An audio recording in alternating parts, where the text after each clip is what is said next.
right, well, welcome. This is Mr. Tiefenbach, Watervliet High School. This class is for Accounting 1, um, and this is normally a senior math class, maybe a junior senior math class here you might be taking.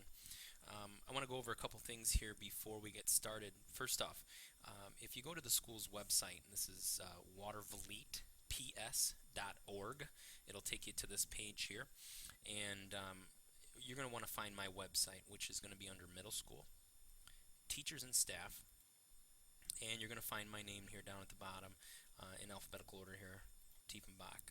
It's going to take you to my website here. This is where you're going to find some links, mainly the link to your class, and you're going to find that under classes, and you're going to find that under accounting 1 and 2. So let's go ahead and click on that. Now right now for chapter 1, this is what I have displayed. You're going to notice a couple things. First off, my email address. You have to have an email address for this class. As a high school student, you should already have an email address. This is how we are going to be communicating back and forth, whether it be questions or submission of assignments. You notice right now that all I have is chapter 1, and you see some PowerPoint notes, which is a file in PowerPoint, and an Excel file, which is the file that you're going to use to complete this chapter, and then you're going to submit that file or email that file back to me once it's completed. You're going to notice one little blank space right here, and once I'm finished with this tutorial and lecture, that lecture will also appear right here. So the lectures you need to complete at home, and when you come into class is when you're probably going to have more time to work on this Excel file or the lesson assignments in class. So watch the lectures at home, come into class so that I can help you work on your assignments, and that's the goal for this class. Everything is going to be online. All of your assignments are going to be done mainly in Excel. There's going to be some exceptions to that, and I'm going to go through all the instructions with you. So on that note, let's get started. First off, you have your green textbook. You're going to want to turn to page 4 of that textbook. The textbook is called Century 21 Accounting. It's a little bit out of date, but as far as accounting terms and accounting practices go, everything has remained the same over the years. When we talk about accounting, we're talking mainly about business and businesses. If you are looking to go into some type of business area in college, accounting, basic accounting is a requirement to have, and so getting this in high school is a benefit for you. Even if you don't want to major in business or some type of business major in college, this class can be very helpful as far as managing checkbooks, managing your finances, and planning ahead for the future.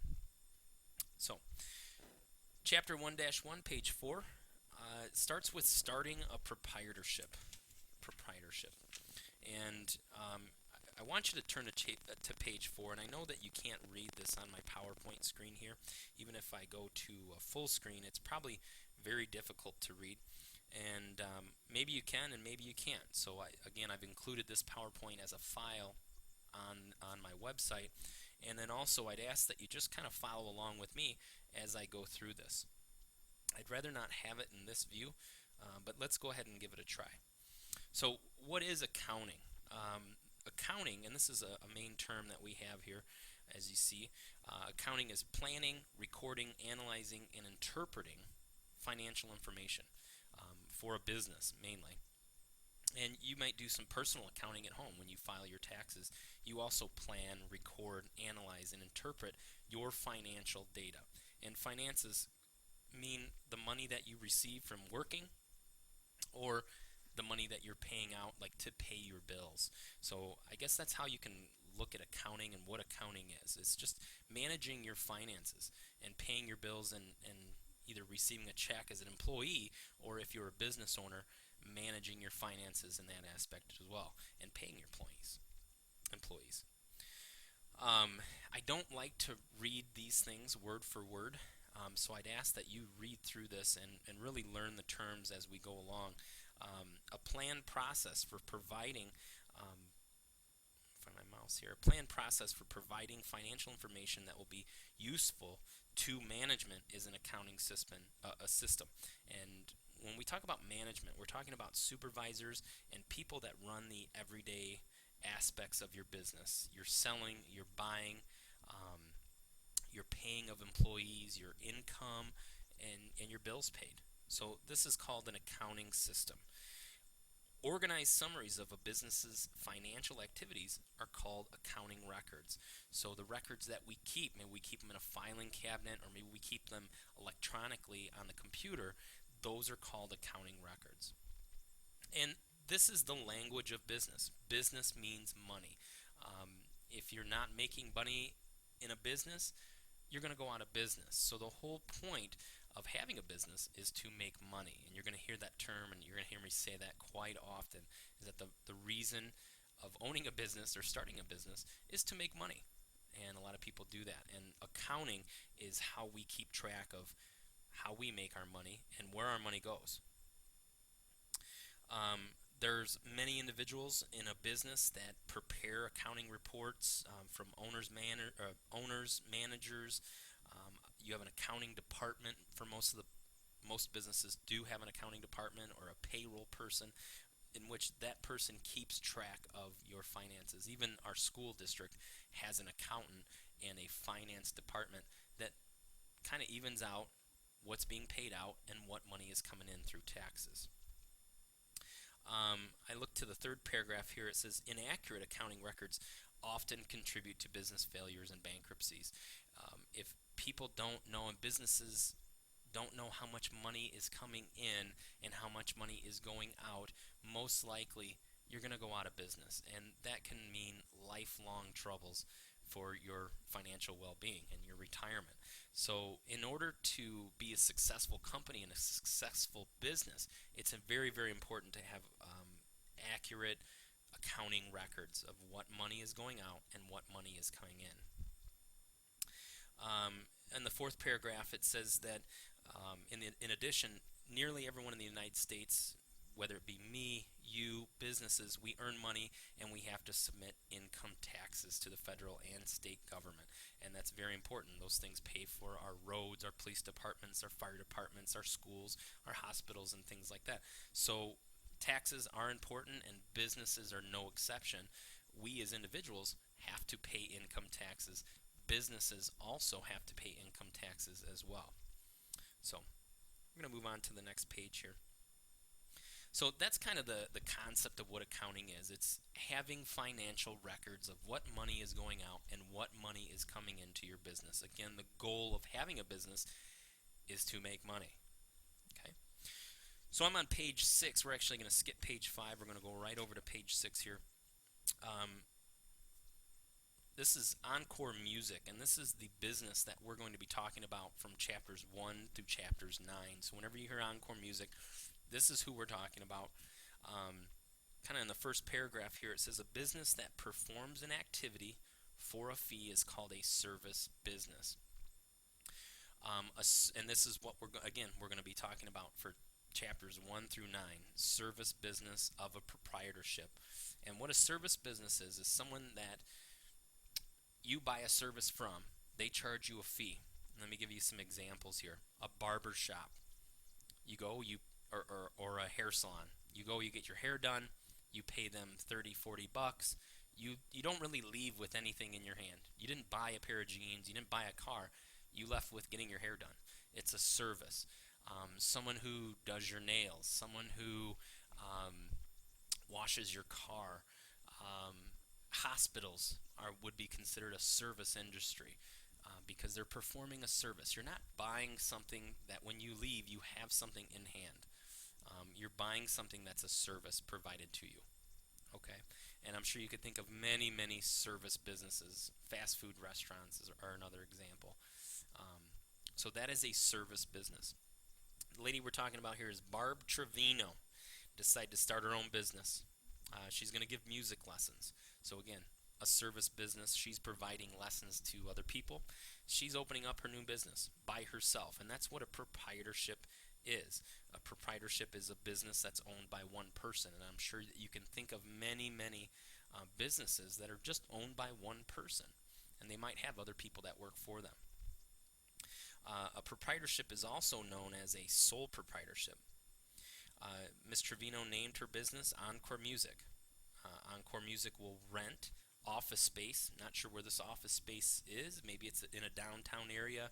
Maybe it's in a building above another business. But she's going to rent space from somebody so that she can give these lessons. She's not just doing it from her own home. Since Encore Music is a new business, Miss Trevino must design her own accounting system that's going to be used to keep her accounting records. And she must be careful to keep her personal money separate from her business money.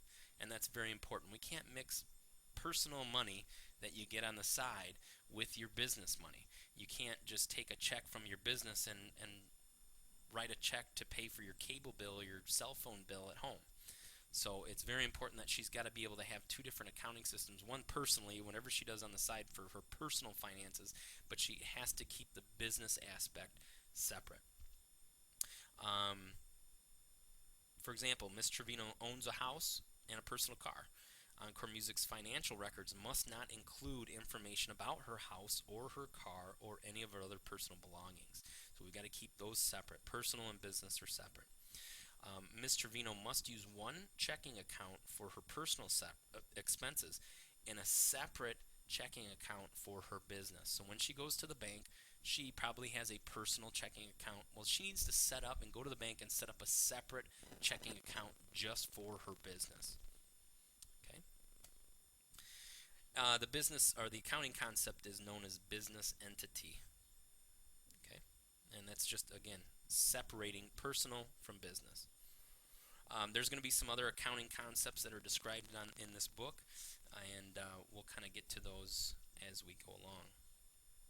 So let's turn to page 7 here. We're going to talk a lot, and this concept goes throughout the entire book. The accounting equation is assets equals liability plus owner's equity. There's a left side to your equation, and then there's a right side to your equation. So there's 3 parts to the accounting equation: assets, liabilities, and owner's equities. Let's talk about assets for a minute. Again, we're on page 7. Assets are anything that have value, such in the business, such as cash or supplies that you have. Maybe you have company cars. Since Miss Trevino is renting an apartment or a business space, maybe she has instruments that she uses, expensive instruments that she uses to help teach: a piano, guitar, violins. Those are worth money. Those are assets to her. So if we were to dissolve the company and go bankrupt, we would have to sell those assets in order to help pay the money back to the bank. So assets have value. And they can also be used as collateral. So if I wanted to maybe buy a new company car or company truck, I could use my assets that I already have. Maybe it's another company truck, or like I said, the instruments or chairs in her business, or whatever else. Anything that has value that's physical can be used as collateral to borrow money from the bank and obtain more assets. Okay. So assets are very important. Those are kind of everything that's what you have is worth something. Those are assets. I'm going to look at the second paragraph here. It says financial rights to the assets of a business are called equities. So I have those rights. Those are my equities. A business has 2 types of equities. 1, equity of those to whom money is owed. And this goes through a paragraph of basically another type of equity is a liability. And you're going to see this at the bottom of the second paragraph here, liability. A liability is we owe money to someone else. Okay, so we have, again, assets equal liabilities plus owner's equity. We know what assets are. Now we look at liabilities, and liabilities are people that we owe money to. For example, the bank. Maybe we borrowed money from the bank to purchase those instruments in our business. Well, we owe the bank that money, or maybe we owe another company that money. We borrowed money, or we put it on account. So liabilities are things that we owe money for. All right, we can't just buy everything up front in cash. Sometimes we have to borrow money to start our business up. So those are liabilities. The second type of equity is owner's equity, and I'm looking here again, bottom of chapter 2. Equity of the owner, Miss Trevino will own Encore Music and invest the assets of her business. Therefore, she will have the right to decide how the assets will be used.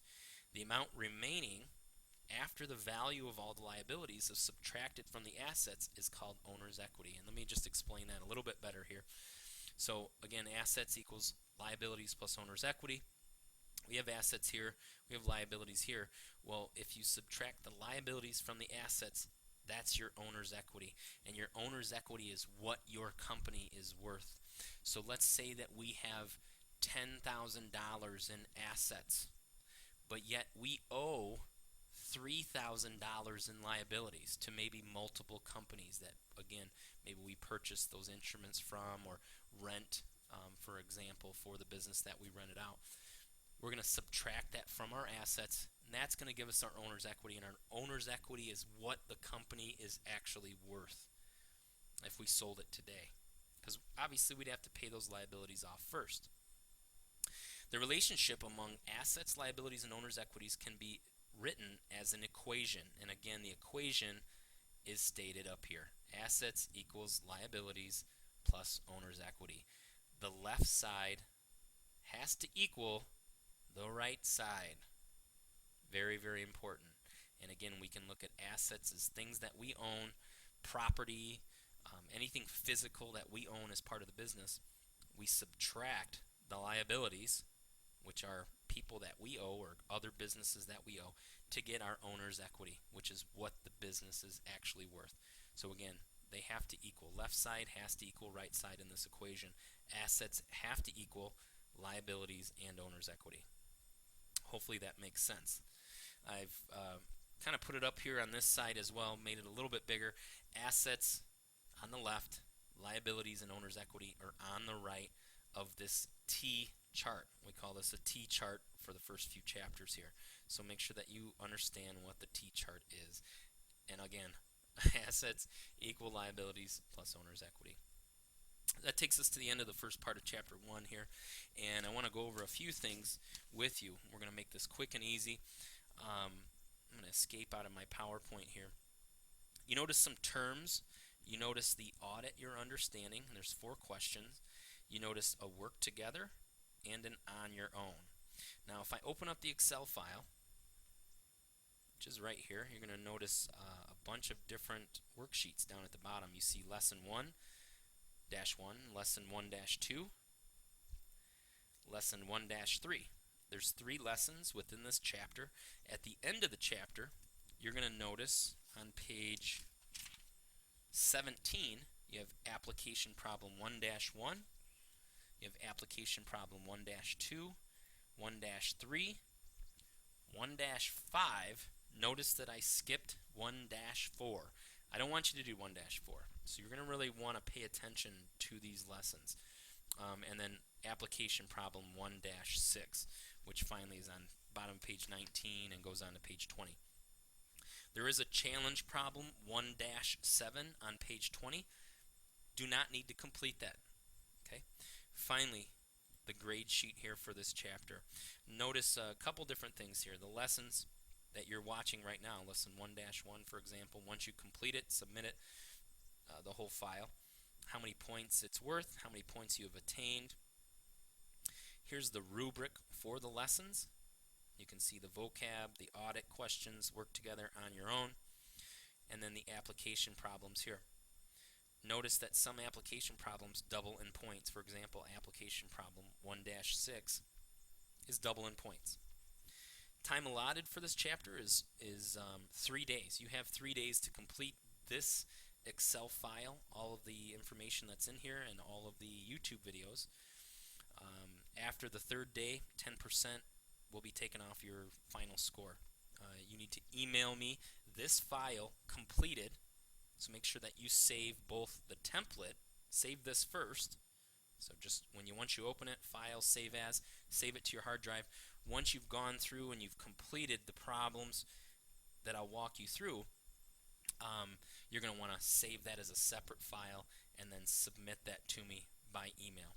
When you email, your subject line must include the chapter number and your last name. So when you go to email this to me, put wtiefenbach@watervlietps.org. In the subject line, make sure you put chapter 1 and your last name. Chapter 1 Tiefenbach, chapter 1 Smith, chapter 1 Jones, whatever. So here's the rubric for this chapter. Here's how many points it's worth for chapter 1. And again, make sure you save all of your files in case something gets lost or misinterpreted. I can come back and say, well, just email it to me again. So let's get started on lesson 1-1. Notice, again, in the PowerPoint, you have terms to review, audit your understanding, work together on your own. This is on page 8. So let's take a look at the Excel file. You need to, in red, answer these terms in these boxes. This can continue to run on and on and on. So you need to look up these terms and type out those terms here. The audit your understanding, they need to be in complete sentences and also in the color red. When you start typing something,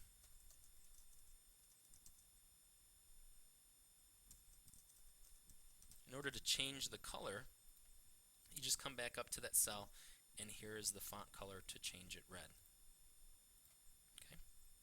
So again, answer those questions in complete sentences. As upper level juniors and seniors, you should be able to answer those in complete sentences. So let's take a look at the work together on page 8 there. You need to read the directions. I've provided you the template so that there is no paperwork. So again, assets equal liabilities plus owner's equity. I'm going to take you through the first one, have you complete the other one on your own. So if our liabilities are $3,000 and our owner's equity is $8,000, again, assets must equal liabilities plus owner's equity. We just need to add these two up. Now we can do this in our head. However, it's a lot easier if we perform a formula. And I'm going to do it real quick. You could either put $11,000 in here. It'll automatically format it for you. Put 110,000. As I've already formatted the boxes for the dollar sign. However, to make this a lot easier as you go forward, very easy to do a formula. If we start with the equal sign, equals, select this cell plus this cell. You'll notice the formula here and up here, and we hit enter. It'll put this in automatically for us. So that way if we change either of these numbers, this will change as well. Again, assets equals liabilities plus owner's equity. So if our assets are $10,000 and our owner's equity is $4,000, we know that this has to be $4,000. Sorry, 6,000. We know this has to be 4,000. Keep adding one extra zero here. And again, what might be easier equals this cell minus this cell. We hit enter, and we get the same amount. And we know our assignments are correct. Again, assets equals owner's equity plus liabilities. Finally, this one, we could do equals assets minus liabilities to get our number. So again, these two numbers equal this number. It's very simple.